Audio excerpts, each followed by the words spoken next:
সকাল ৮টা মুম্বাই থেকে উড়েছিল একটি প্রাইভেট জেট। গন্তব্য বারামতি। মাঝখানে কোনো ঝড় নেই, কোনো সতর্কতা নেই, কোনো জরুরি বার্তা নেই। ঠিক ৪৫ মিনিট পর অবতরণের মুহূর্তে সেই বিমানটি রানওয়ে ছুঁতেই নিয়ন্ত্রণ হারায়। কয়েক সেকেন্ডের মধ্যে আগুন, বিস্ফোরণ, ধ্বংসস্তূপ। আর তার মধ্যেই নিথর হয়ে যান মহারাষ্ট্রের উপমুখ্যমন্ত্রী অজিত পাওয়ার।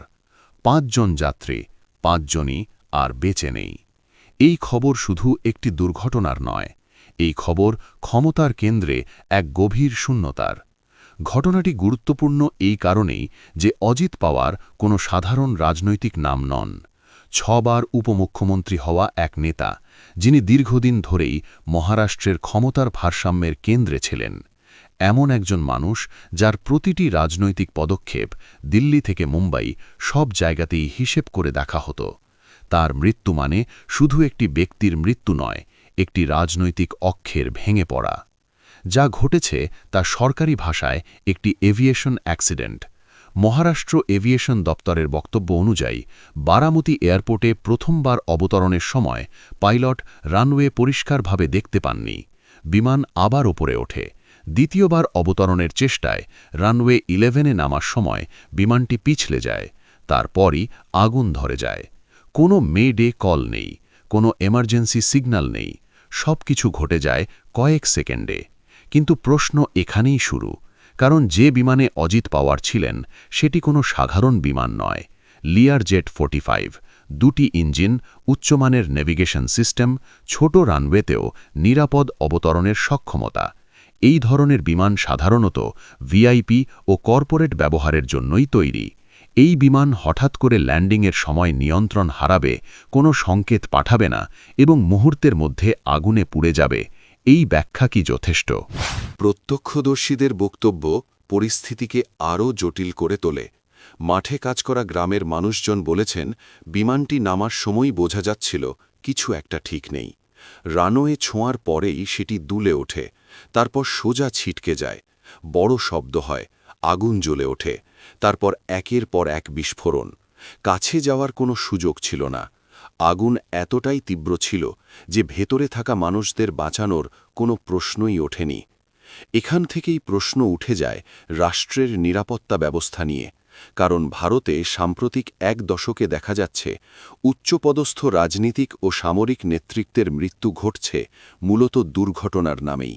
২০১৪ সালে কেন্দ্রীয় মন্ত্রী ও মহারাষ্ট্রের প্রাক্তন উপমুখ্যমন্ত্রী গোপীনাথ মুন্ডে দিল্লিতে সড়ক দুর্ঘটনায় প্রাণ হারান। সেই সময়ও প্রশ্ন উঠেছিল, ভিআইপি মুভমেন্টের সময় রাস্তা ফাঁকা থাকে, নিরাপত্তা থাকে, তবু কিভাবে এমন দুর্ঘটনা সম্ভব? ২০২১ সালে দেশের ৩ বাহিনীর প্রধান বিপিন রাওয়াত হেলিকপ্টার ক্র্যাশে নিহত হন। তদন্ত রিপোর্ট এলো, কিন্তু প্রশ্ন রয়ে গেল। ২০২৫ সালে গুজরাটের প্রাক্তন মুখ্যমন্ত্রী বিজয় রূপানি এয়ার ইন্ডিয়ার একটি বিমানের দুর্ঘটনায় প্রাণ হারান। আর এখন অজিত পাওয়ার। এই তালিকা শুধু সংখ্যার নয়, এই তালিকা ক্ষমতার কেন্দ্রে থাকা মানুষদের। মুখ্যমন্ত্রী, উপমুখ্যমন্ত্রী, সেনাপ্রধান। বারবার দুর্ঘটনা, বারবার একই প্রশ্ন। এগুলো কি নিছক কাকতালীয়?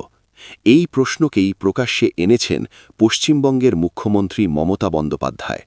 অজিত পাওয়ারের মৃত্যুর পর তিনি সরাসরি বলেন, তিনি শুনেছেন যে অজিত পাওয়ার বিজেপির সঙ্গে জোট ভাঙার কথা ভাবছিলেন। ঠিক সেই সময়ই তার মৃত্যু হয়। মমতা বন্দ্যোপাধ্যায়ের বক্তব্য শুধু রাজনৈতিক শোকবার্তা নয়, এটি একটি গুরুতর অভিযোগ। তিনি বলেন, এই মৃত্যুর তদন্ত সুপ্রিম কোর্টের নজরদারিতে হওয়া উচিত, কারণ শুধু পরিবার নয়, গোটা দেশ জানতে চায় আসলে কি হয়েছে। এখানে প্রেক্ষাপটটা বোঝা জরুরি। অজিত পাওয়ার ২০২৩ সালের জুলাইয়ে বিজেপি শিবসেনা জোট সরকারে যোগ দেন। এর আগে ২০১৯ সালে দেবেন্দ্র ফডনবীশের সঙ্গে দুদিনের সরকার গড়ে ইতিহাসে নাম লেখান। তিনি বরাবরই শারদ পাওয়ারের রাজনৈতিক ছায়া থেকে বেরিয়ে নিজের অবস্থান তৈরি করার চেষ্টা করেছেন।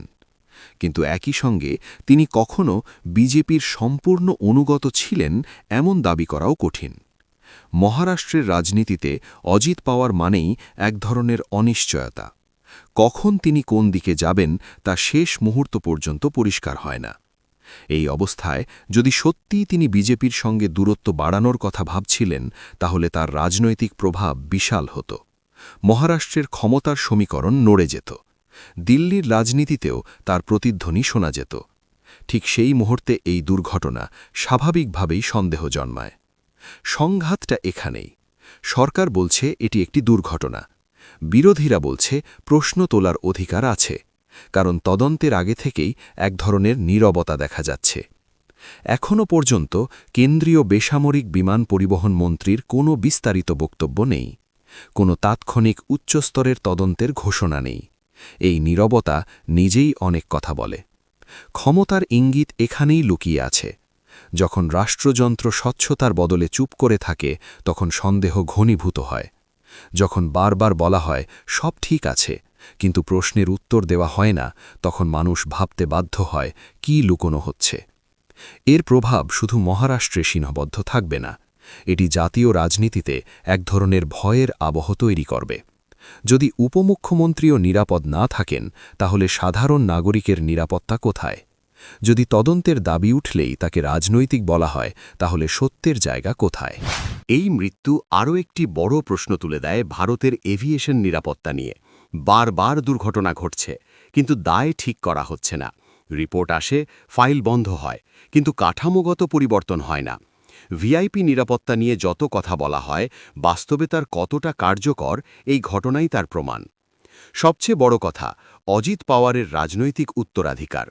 তিনি কখনো মুখ্যমন্ত্রী হতে পারেননি, কিন্তু সেই আকাঙ্ক্ষা লুকোননি। 23শে ফেব্রুয়ারি শুরু হওয়ার কথা ছিল রাজ্য বিধানমণ্ডলের বাজেট অধিবেশন। অর্থমন্ত্রী হিসেবে তিনি 2026-27 সালের বাজেট পেশ করার প্রস্তুতি নিচ্ছিলেন।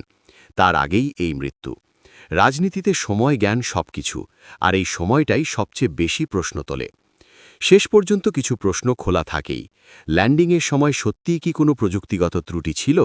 কেন কোনো ইমার্জেন্সি কল করা হয়নি? তদন্তের দায় কার হাতে থাকবে? এটি কি শুধু একটি দুর্ঘটনা, নাকি ক্ষমতার অদৃশ্য সংঘাতের ফল?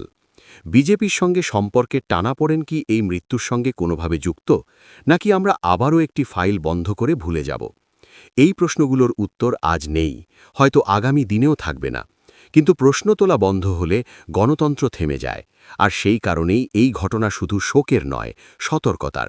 কারণ আজ অজিত পাওয়ার, কাল কে? এই প্রশ্নটাই সবচেয়ে ভয়ঙ্কর। বন্ধুরা, এ বিষয়ে আপনারা কি মনে করেন কমেন্টে অবশ্যই জানাবেন, এবং আমাদের বিশ্লেষণ ভালো লাগলে রিসার্চ বাংলা নিউজ ইউটিউব চ্যানেলটিকে সাবস্ক্রাইব করে আমাদের পাশে থাকুন। ধন্যবাদ।